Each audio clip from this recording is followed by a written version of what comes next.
გაინტერესებს როგორ შეინარჩუნო მაკიაჟი 12 საათის განმავლობაში, მაშინ ამ ვიდეოს აუცილებლად უყურე ბოლომდე. პირველი ნაბიჯი, რა თქმა უნდა, სწორი პროდუქტის სწორ კანზე წასმაა.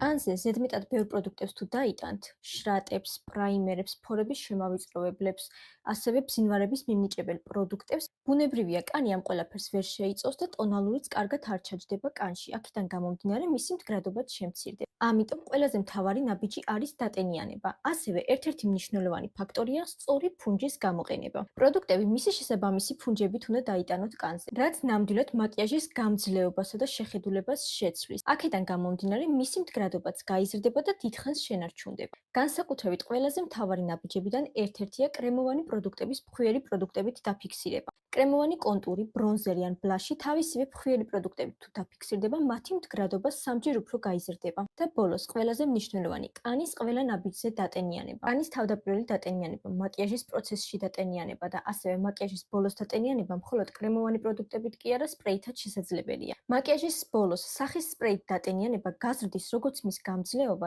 ასევე სახეზე არ დაგვიტოვებს პუდრის შეხედულებას, რადგან დაადნობს და კანში კარგად ჩაჯდება. თუ მოგწონს მსგავსი ტიპის ვიდეოები და გინდა რომ მეტი გაიგო მაკიაჟზე, არ დაგავიწყდეს ჩემი გვერდის გამოწერა.